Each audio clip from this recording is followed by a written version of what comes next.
Test. Am I getting audio? Yeah, I'm getting audio. Excellent. All right. Before we start Chapter 7, everybody make sure you get the sign-in sheet. Did it go? Does everybody get it? It's right behind you. Yeah. Before we start Chapter 7, do we have any questions on the homework? See, we took an exam. So did anybody have any questions from the exam? Okay. One thing that I noticed I want to talk about from the exam that I noticed several of you gave several of you trouble. The issue was, the question was built around this roller coaster. Did this 50 meters, 0 meters, 40 meters, and I think 15 meters. Okay. And the little cart started from up here at top at rest. So the question was, how fast was it going when it got to the bottom here? Well, we know that it starts with 0 kinetic energy because it starts at rest. So its total energy is mass times gravity times height, which in this case is 50 meters.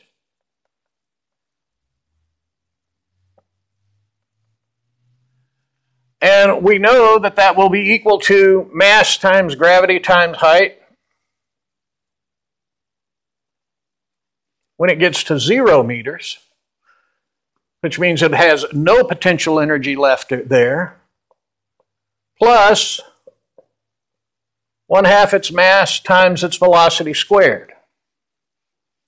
So this mass times gravity times 50 meters is equal to this 1/2 mass times velocity squared.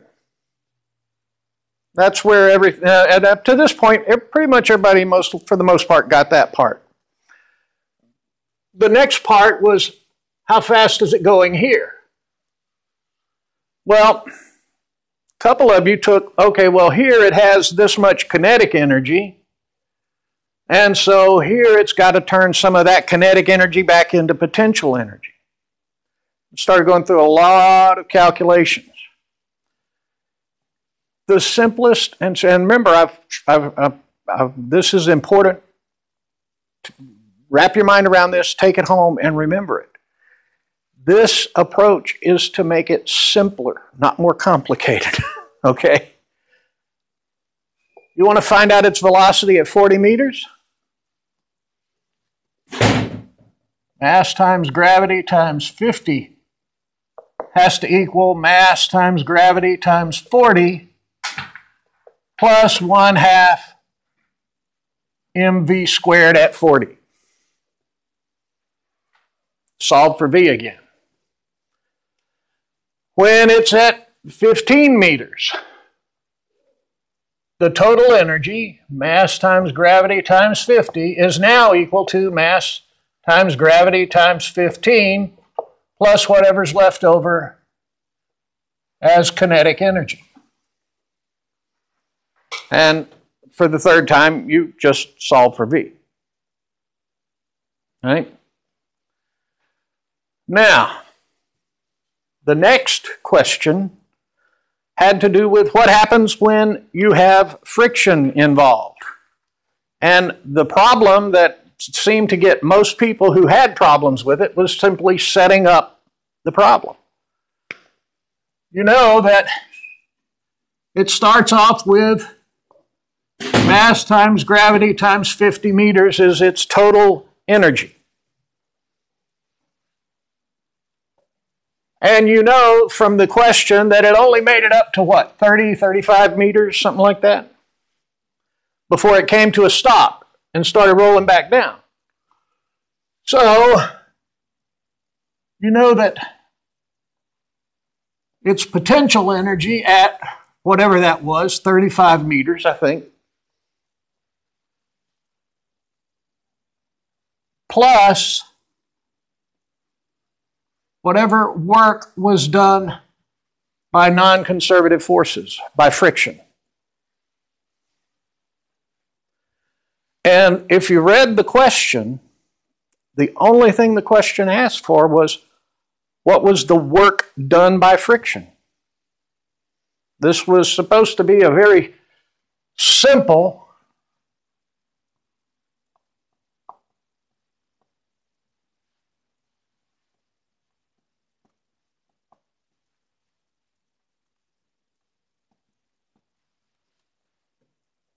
that's as complicated as it had to be.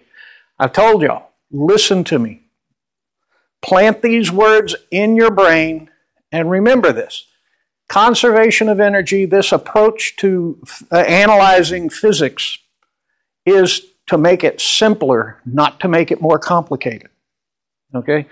The only people who like the picture of the gray-haired old physicist on a tall ladder in front of a giant blackboard filled with equations that no one can comprehend are Hollywood writers. Real physicists want things simple. This was how you would have solved that problem. Now, if the question had been, what was the average force due to friction? What is the work done by friction?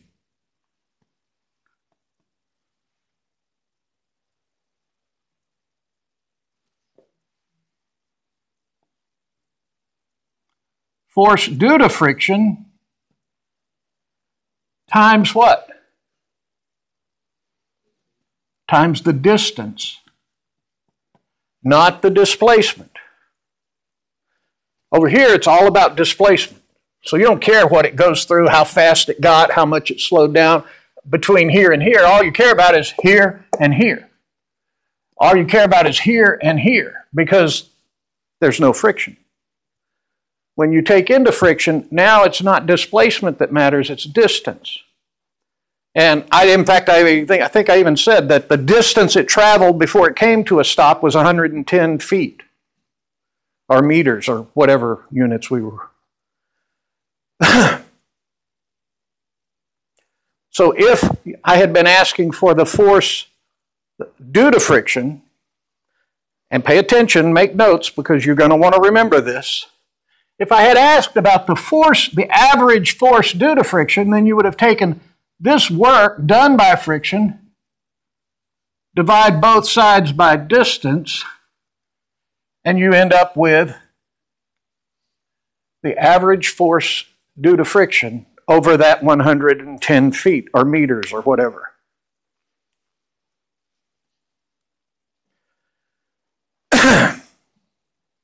Are y'all getting the idea that this approach to solving physics problems is so much simpler than having to figure out the force vectors and the angles between them and the vector sums and the rest of it?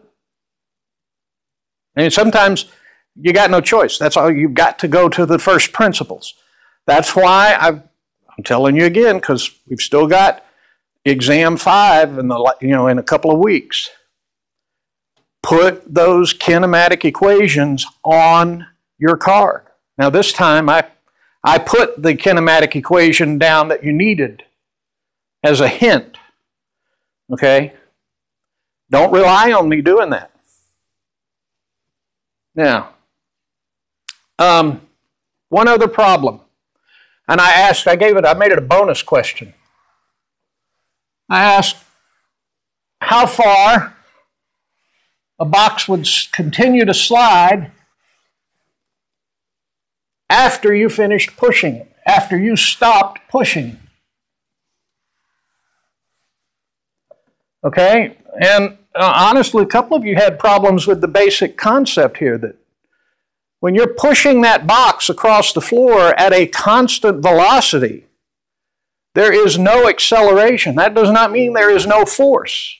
It means that the sum of the forces is 0, which means the force due to friction is equal to the force that you are applying to the box. Okay? So the distance you push that box times that force is the total amount of work that you did pushing that box over that distance. The same force, the equal force of friction, is pushing in the opposite direction over the same distance. So the force due to friction does the same amount of work on the box. And the vector sum of the two works, they cancel. One's positive, one's negative, and they cancel out to zero net work done on the box.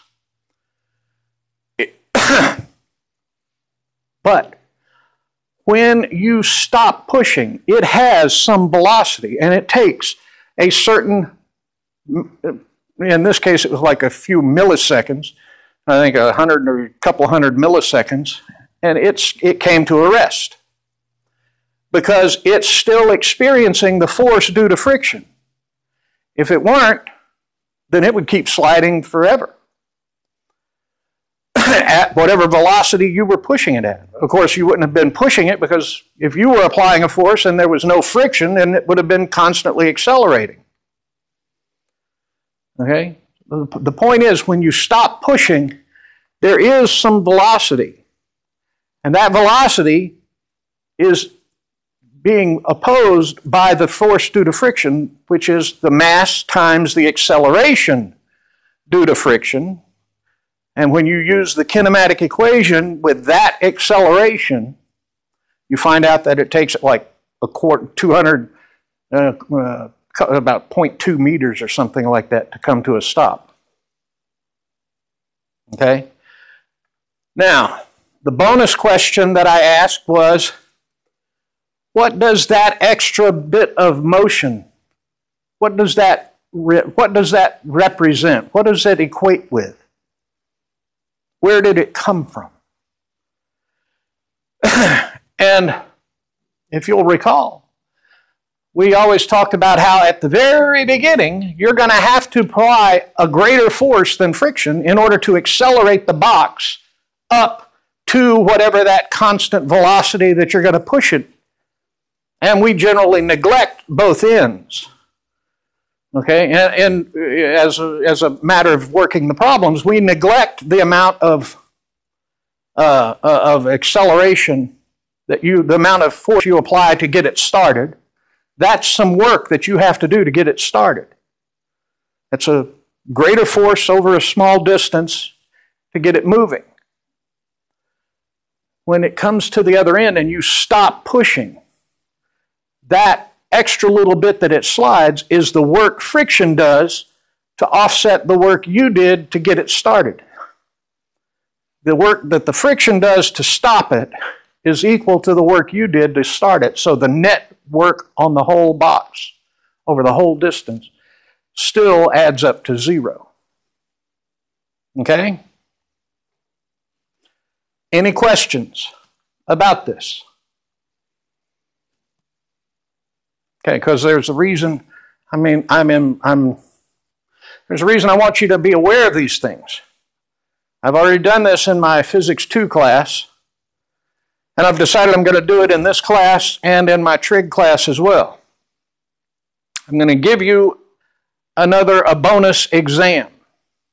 And I'm going to take probably this last one we just did. I'm going to change the numbers in it so you have to rework the problems. Then I'm going to give it to you as a take-home exam. And I will use I will use whatever you score on that take-home exam to replace your second lowest exam score over the semester. All right? I'm already throwing out your lowest grade. So I'm going to give you this bonus exam to replace your second lowest grade. Don't waste the chance. And spread the word, because I will hand it out on Friday. Y'all can take it home and you'll have a week to do it.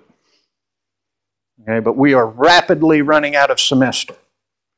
So there isn't going to be opportunities to do a lot of making up.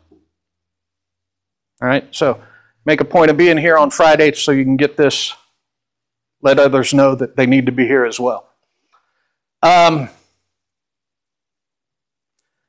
more questions before we go on to chapter 7? All right, then chapter 7 it is. We're going to talk about momentum.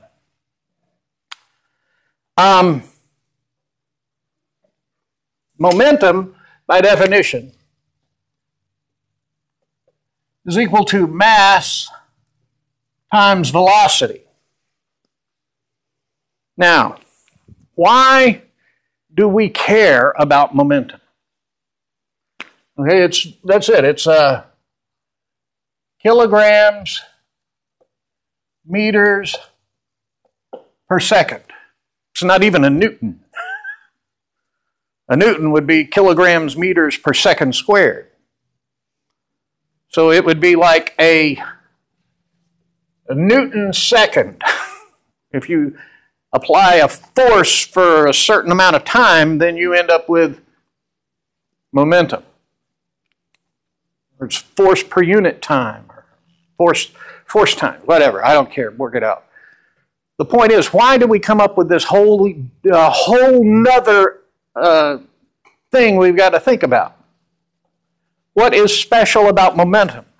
I mean, we've got energy, conservation of energy.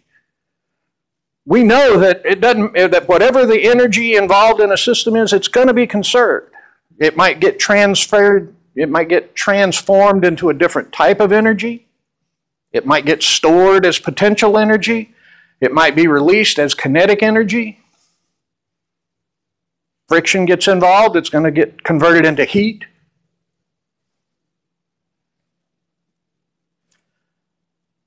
Why come up with a whole nother way of looking at things when we've got energy? It's always conserved. Well, because it is always conserved, but not always in a way that is easily analyzed. Okay? Energy is basically the ability to do work. Well, what happens to energy when it does work? It gets changed. It becomes something else. And how much does it change? How much does it become something else? How much energy? When you take a tennis ball and you smash it into the floor, how much of that energy is going to be turned into heat? And how much is going to be converted into kinetic energy on the rebound and then into potential energy before it falls back down and bounces off the floor again? How would you quantify how much of that energy gets converted? Kind of measure it, but how do you understand it? Why does only some of it get converted into energy, into heat, and the rest gets converted into kinetic energy that turns it back into potential energy? Because there's one thing that is conserved, always, even more so than energy. Can't really say more so than energy, but follow with me and you'll understand what I'm talking about here in a minute. Momentum is also always conserved. We're going to look at it, at momentum and how it's conserved, and particularly the mechanism we're going to look at is collisions, when things collide and hit.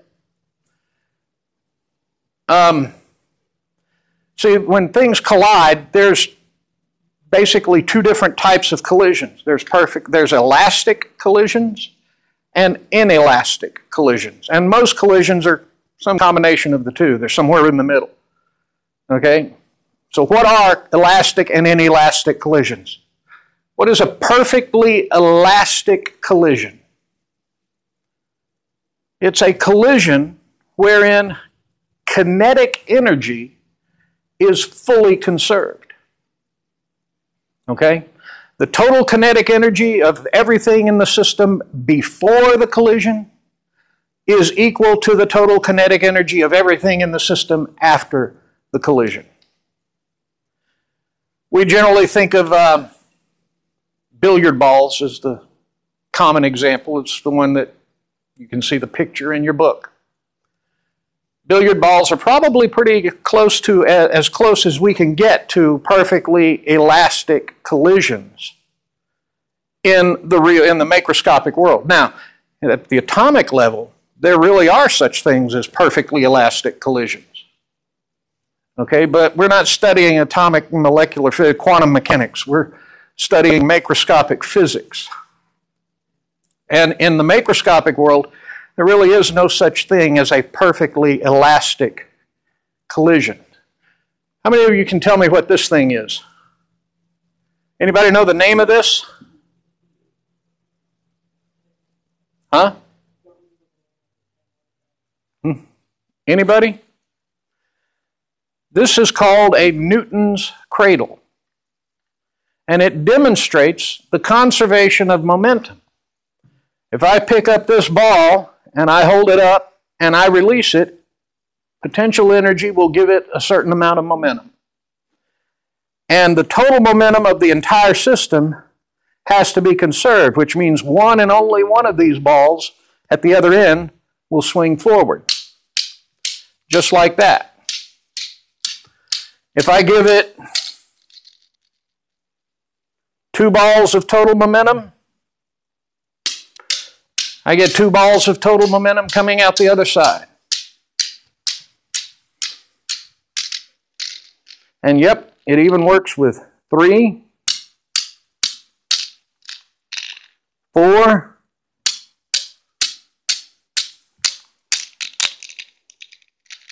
and 5.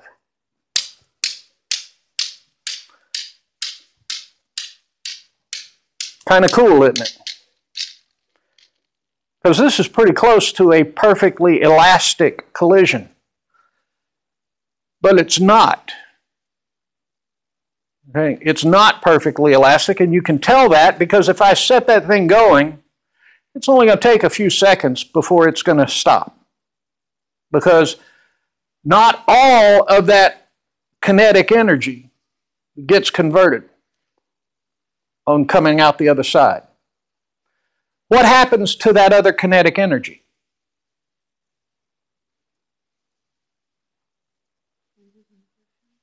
It changes into some other form of energy. Okay, now whatever kinetic energy makes it through that series of collisions comes out the other side, gets turned into potential energy, and it comes back down. The whole process repeats. But the kinetic energy is not perfectly conserved. So what happens to it? Some of it gets converted into sound. Okay? I mean, think about it. You can hear it every time 2 of these balls collide. And that sound that you hear is energy. Okay? They stay pretty cold to the touch, but some of it gets converted into heat. Little bitty tiny bit. But as you can see, kinetic energy is not conserved. And it does come to a stop. But momentum is always conserved, even when kinetic energy is not. So the total momentum, the mass times velocity of this ball coming into this system is going to equal the mass times velocity of the ball coming off of it, of the total system.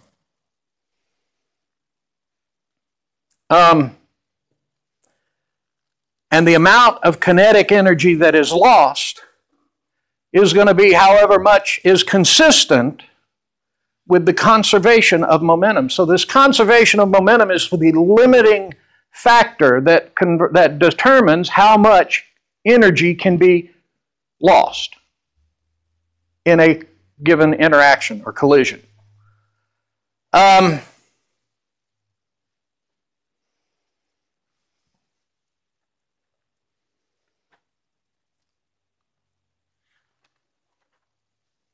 How many of you have ever seen slow motion videos of a golf club hitting a golf ball or a tennis racket hitting a tennis ball? These are examples of very nearly perfectly elastic collisions. And if you've ever seen that slow motion, super slow motion close-up video of the golf club hitting the golf ball, then you understand very quickly why they call it elastic. Because that golf ball and that golf club face, they get significantly deformed. That ball does not stay a perfect little sphere the whole time it's being hit. That side of the ball where it gets hit by the golf club gets pushed in and compressed. And energy is stored as potential spring energy, spring potential energy. The same with the face of the golf club. How many of you have ever played baseball? How many of you have ever hit the ball with the bat? And you found the sweet spot. Ball just takes off and goes. How many of you have ever hit the ball too close to the handle, not on the sweet spot? What happens? Makes you want to let go of that bat right now. It stings because energy has to go somewhere. It gets transferred from somewhere to somewhere. But when you hit that ball with that bat, the bat actually bends and deforms. The ball gets deformed and compressed and gets into this really out of shape, not even close to a sphere anymore, for just a very short period of time. And then, of course, it restores back to its original shape and takes off. That is a perfectly elastic collision. And the closer you are to a perfectly elastic collision, the closer you will be to having kinetic energy conserved. Well, what is a perfectly inelastic collision?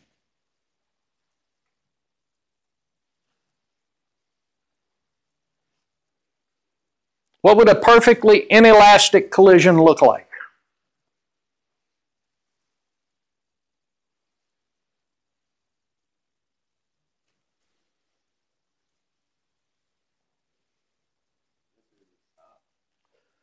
Well, no, not necessarily just stop, but a perfectly inelastic collision is one in which the maximum amount of kinetic energy is converted into something else.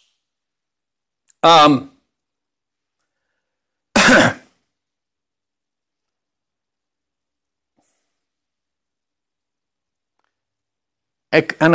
perfectly elastic collision is what happens, a perfectly inelastic collision is what happens when two things collide and stick together, when they do not separate into two separate particles again.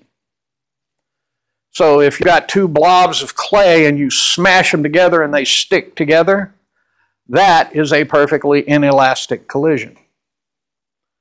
And in an inelastic collision, you will lose the maximum amount of kinetic energy you can. It will be converted into heat, it'll be converted into sound, it'll be converted into something else. But momentum will still be conserved. A good example of this, the example they bring up in the book, two train cars. Rolling, one of them's sitting perfectly still, one of them's rolling along. And it hits that first car, and the two join together at the coupler. Yeah, like that. Boom.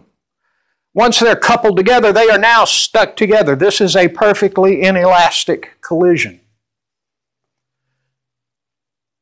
How fast are they going to be going?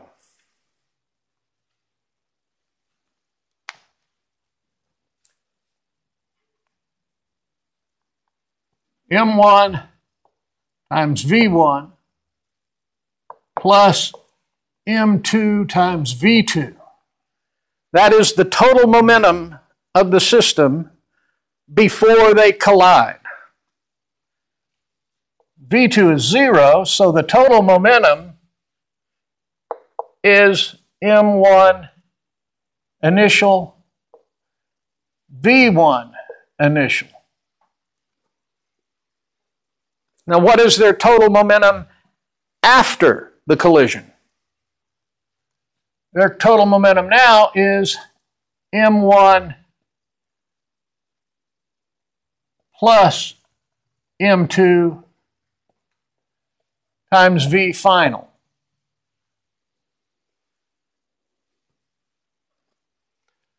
This has to be equal to the momentum going in, which is m1 times v initial.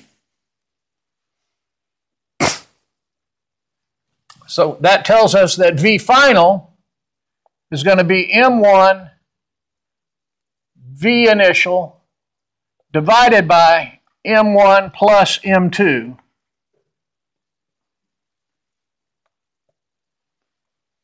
and that gives us the final velocity. Now if we, and I'm sure there's somewhere in there's an example with numbers. We can look it up and look at the numbers. But you will find that the total kinetic energy of the system after the collision is not the same as the total kinetic energy before the system.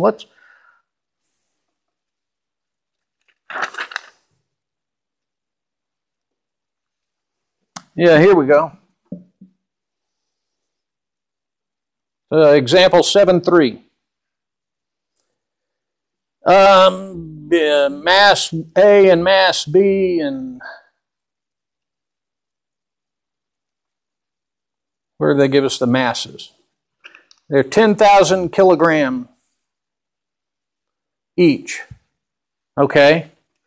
And the first one starts off at 24 meters per second. So what is the momentum? 10,000 kilograms times 24 meters per second. And that's equal to somebody with a calculator.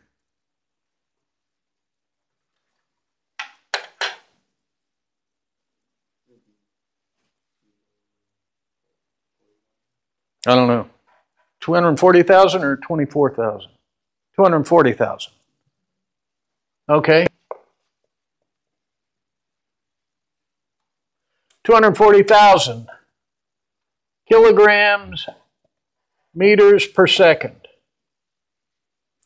So what then is the final velocity?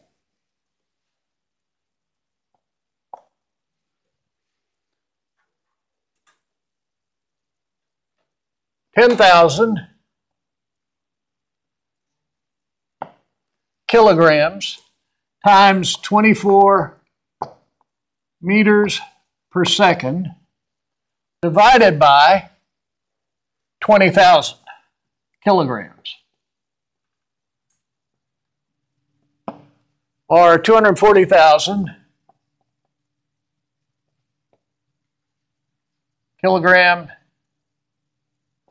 meters per second divided by 20,000 kilograms. Equals, somebody with a calculator do that. How much? 1.2 what? Seriously? 12 meters per second?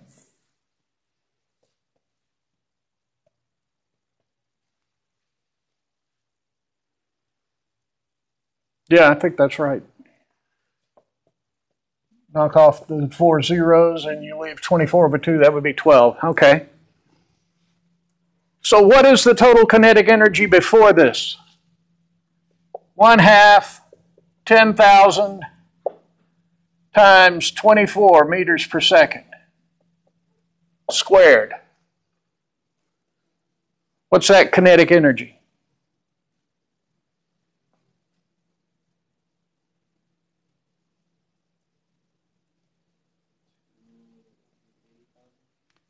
$2,880,000. Okay. What's the kinetic energy after 1/2 20,000 kilograms times 12 meters per second squared?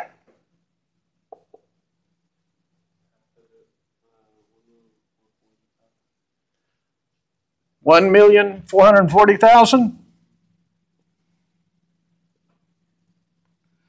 Everybody else get the same answers? Where did all of that kinetic energy go?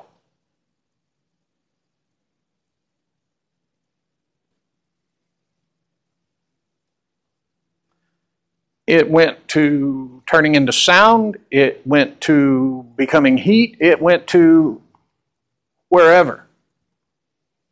Some of it got used up operating the, overcoming the friction of the coupling mechanisms in order to join the two together. The point is, we don't care what happened to it.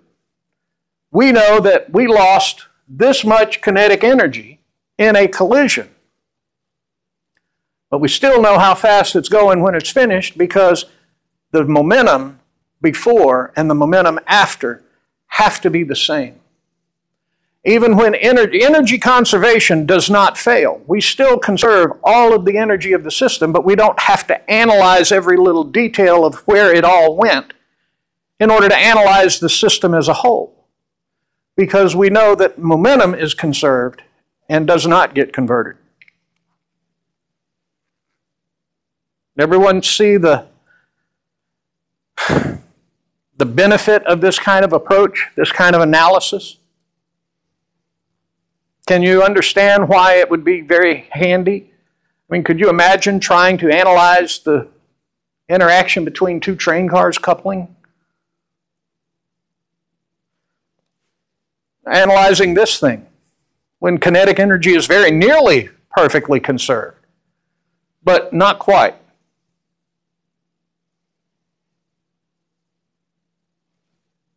It would still be a mathematical nightmare to try and analyze this based strictly on conservation of energy.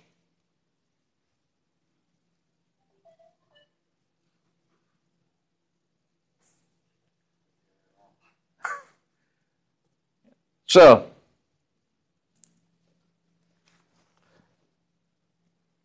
looks like you're not the only one. Don't let me forget this up here, please.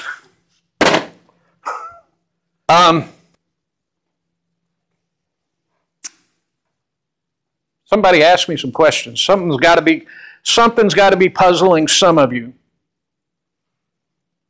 This was, unless y'all are just a whole lot smarter than me, because this is something that took a long time for me to wrap my mind around.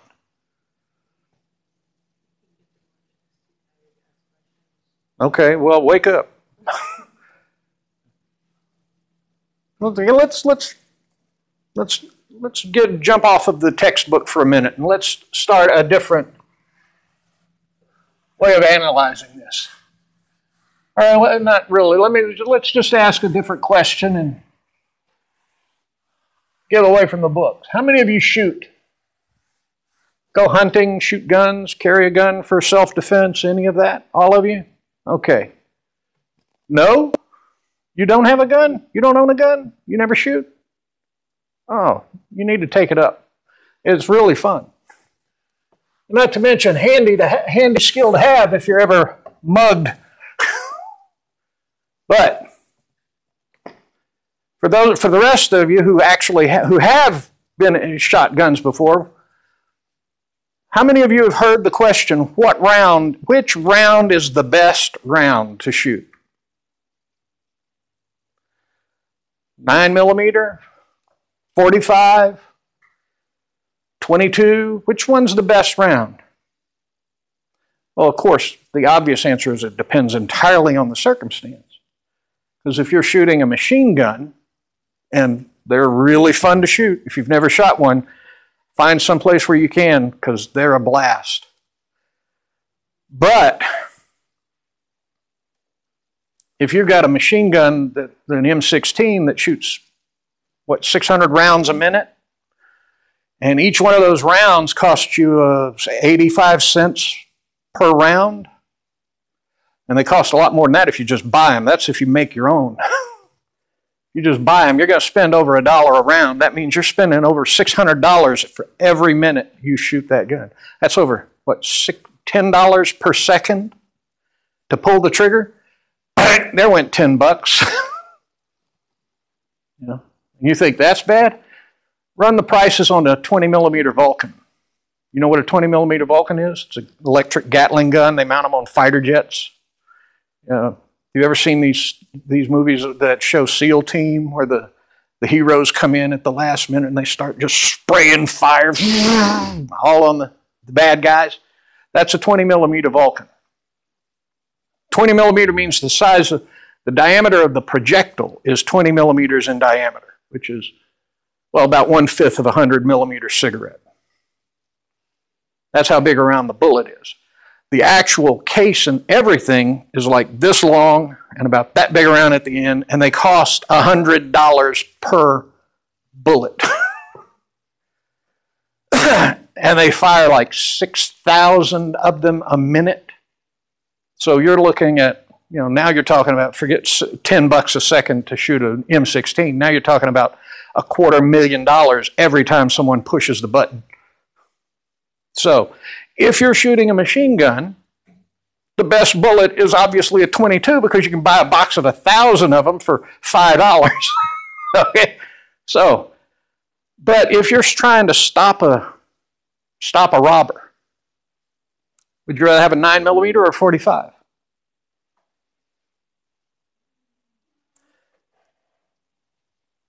Nine millimeter actually has a little more kinetic energy than the 45 does.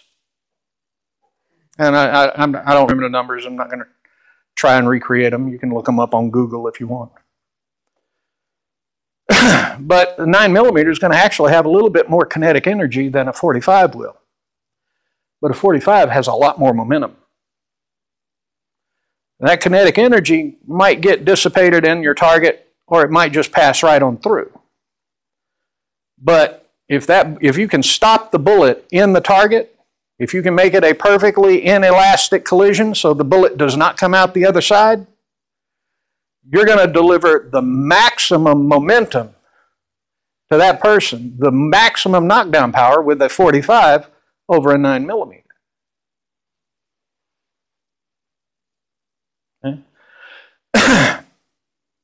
That's why they say the 45 has so much more knockdown power than a 9 millimeter. How many of you have ever been shot? None of you? I've been shot a couple of times. I'm telling you, if you had to choose, you definitely don't want to be shot with a 45 over a 9 millimeter. Okay? Actually, if you have to choose, find someone with a 25. That's a great thing to have if you don't have a gun. Seriously, a heavy leather jacket can stop a 25. But I'm digressing, I know.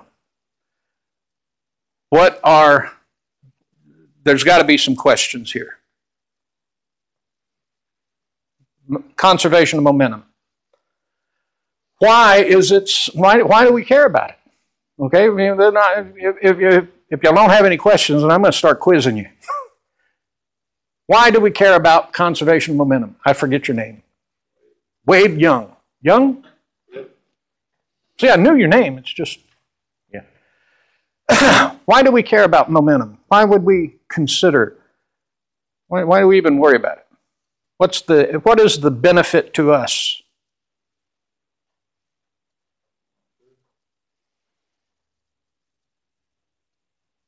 Garrett.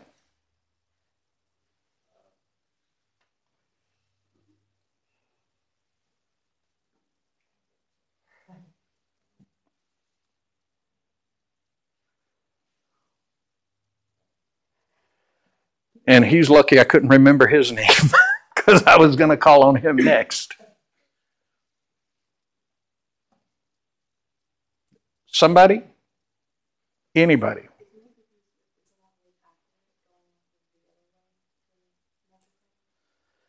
I don't know that I would go with accurate, but you can't always get all of it. Exactly. It's a lot less complicated. It simplifies so many analyses. Okay, and like I said earlier, there are going to be times when you have no choice but to go back and analyze the forces and the vectors and the rest of it. But when it's not necessary, why do it? The conservation of energy is the first step in that direction. looking at that roller coaster problem. Okay, yeah, it's easy to find out how fast it's going at this point. You know how much energy it starts with. If you're ignoring friction, then at any height other than its starting point, you just write out the equation. The potential energy it started with equals the potential energy it has at this height plus whatever kinetic energy is left over. And just do that for every height that they're asking about. Conservation of energy makes it easy to analyze that in that way. Of course, when you start talking about friction, well, now it's still not that bad if all you're looking for is the total work done by friction or the average force produced by friction, which I hope you all remember from the first part of the lecture today, because this is my subtle way of warning you that it's going to come back in that handout test. And that bonus exam. But even then, all we can do really is talk about the average force, the average work, the total work done by the friction, and the average force of friction over the distance that it traveled. We don't know anything about the specific force of friction at any point during that time. Okay? So, when we discover that in every collision, whether it's elastic, inelastic, doesn't matter, momentum is always conserved, and it's the limiting factor as to how much of the energy is available to be converted into other forms. Okay, so whatever the total momentum of the system is before the collision, the whole system has to have that same momentum afterwards. And if there's any extra kinetic energy left over, it's free to get turned into sound or to heat or to whatever. So, someone asks you if billiard balls. That's one of the typical examples we're going to use. And in fact, we're going to use billiard balls like Newton's cradle for analyzing how they interact when they collide both in one dimension and in two. And if we needed to, we could extrapolate this out into the third dimension. And if any of you ever end up at NASA and start dealing with rockets and how they work, then you will extend it into 3 dimensions.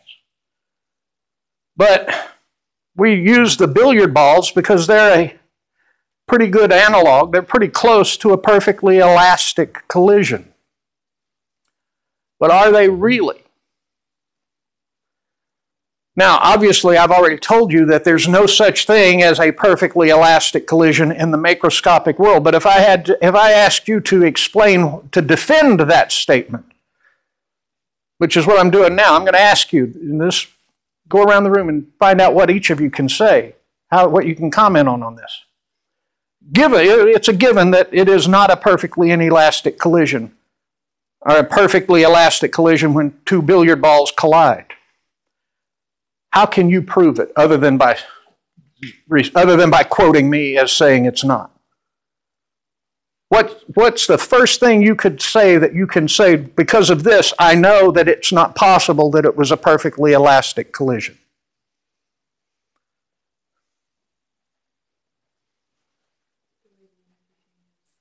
Nope. Nope. We don't even have to go into all of that. Just think it through for 1 minute. What's the first thing? Don't take a whole minute because we've only got a few left. What's the first thing you could say, that you could point to say, because of this, I know and can prove that is not a perfectly elastic collision? We wait long enough, it'll come to rest again, and we can say, there, you see, if it had been perfectly elastic, it would still be going. But even before we wait for that to happen,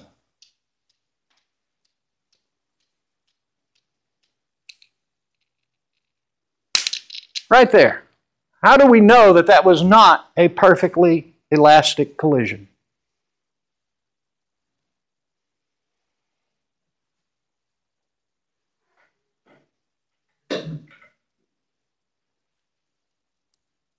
Dustin or Devin? Dustin, Devin. Okay. Dustin. Well, I held it, but the initial collision. No. How can you say for a fact you know that that is not a perfectly elastic collision?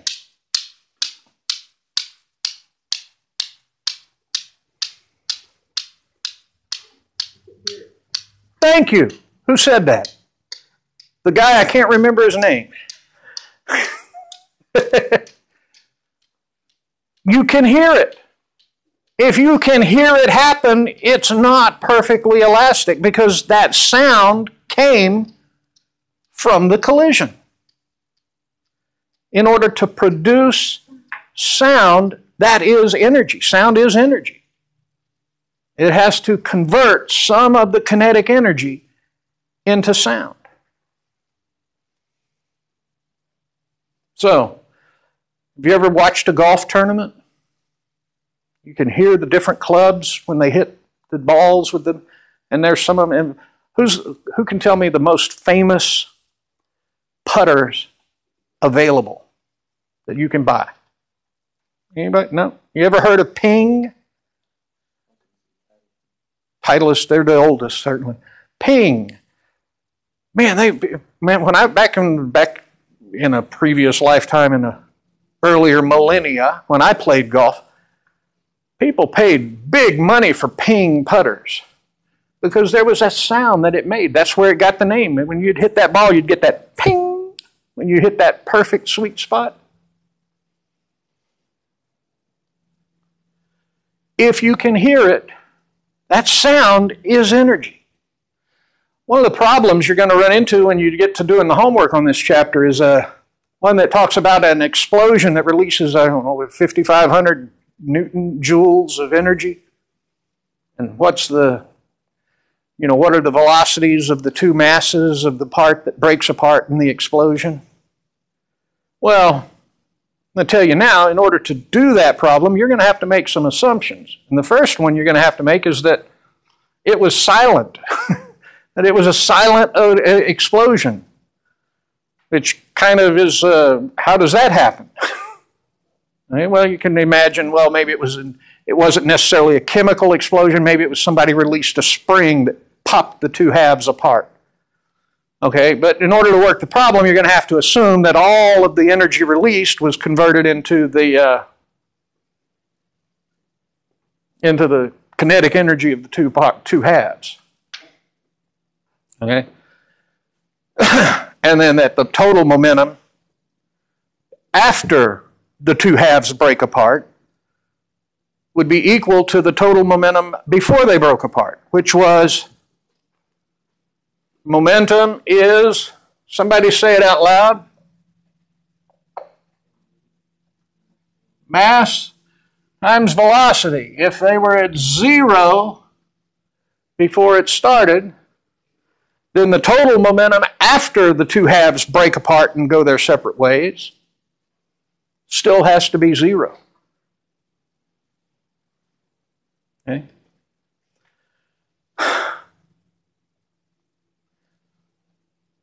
What's the word you're going to spread around to everybody else that wasn't here today? Bonus take-home exam on Friday. Be here. Not going to be there's not going to be time for making it up. And I will see y'all tomorrow. We will be doing our lab on momentum, conservation of momentum. So again, there's not any time to be making up more labs.